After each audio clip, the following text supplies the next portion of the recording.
Hi, my name's Todd with Platinum Property Management, and today I wanted to talk to you a little bit about late payments and rent collections.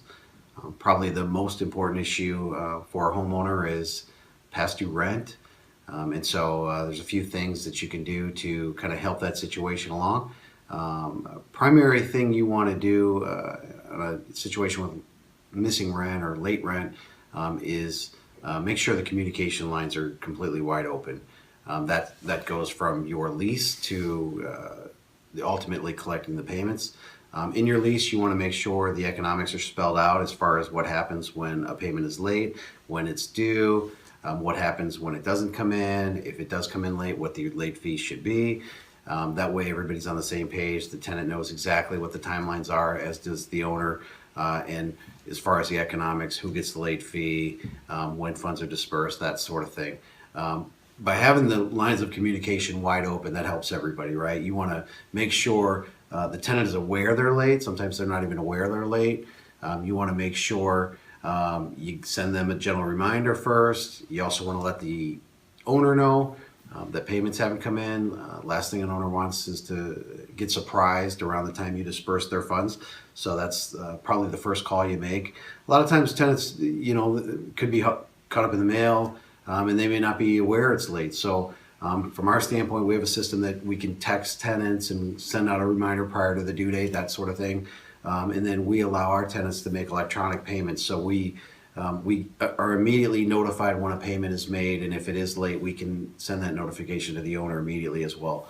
What we never want to do is reach out to a tenant in an aggressive way when rent's late. We understand that life happens, and sometimes circumstances happen out of their control. So we just want to manage that process. And by doing that, we want to make sure that tenant's aware of all that's going on and the owner is aware, and so we can set the right expectations on both sides.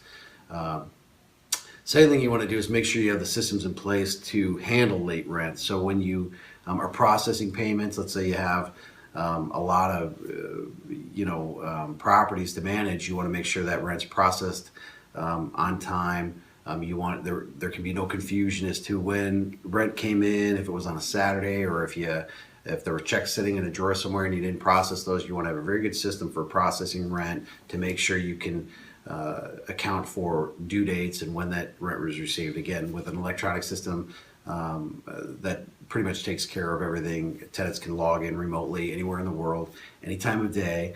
It's time stamped. They know exactly when they made the payment. They get a receipt as well as we do, so we can have the conversation with the owner. Hey, your rent's good. They can log in and see that rent has been paid, and they know they're good to get dispersed shortly thereafter. So the open lines of communication is probably the most important thing. If you have the systems in place, that kind of takes care of the rest of the issues that you can run into.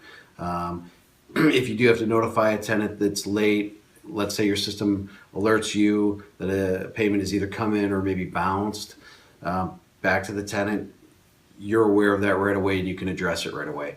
For us, what we like to do is send out those 3-day letters immediately.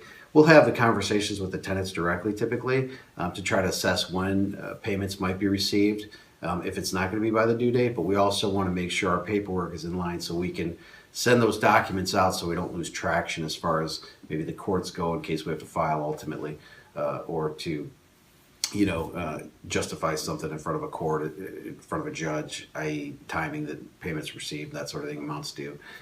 So you want to get that ball rolling with the paperwork. And what we tell our tenants is, hey, we're going to send you a letter, 3-day letter. I know we've had this conversation.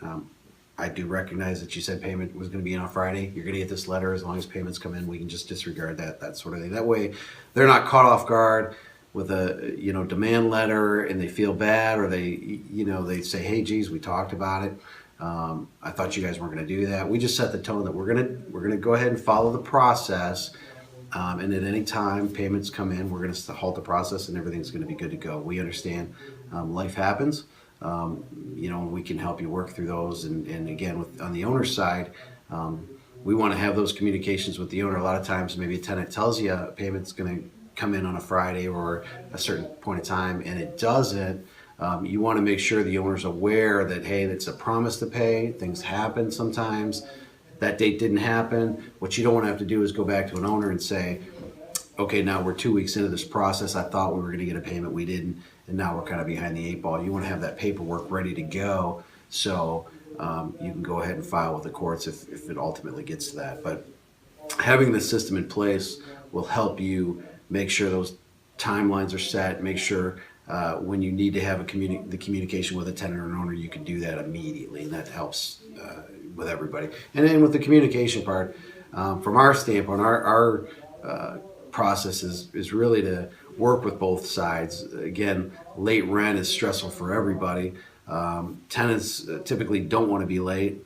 Owners certainly have mortgage payments and they have obligations they need to meet, and so when those payments don't come in, there's a stress point there, and then being in the middle of that certainly stressful. So by talking to everybody and letting them know what's going on and what the process is and the paperwork that's been sent out, that just helps everybody along and make sure there's no surprises and everybody's on the same page, and it tends to work really well for us. That's really it. From a rent collection standpoint, if you do have late rents, just make sure you keep those lines of communication open with both sides, as well as if you don't have the systems already implemented, try to implement something, QuickBooks or Peachtree accounting software or some other property management software that will help you track that stuff automatically, because it just makes the process so much smoother for everybody. Hope that helps. Thanks.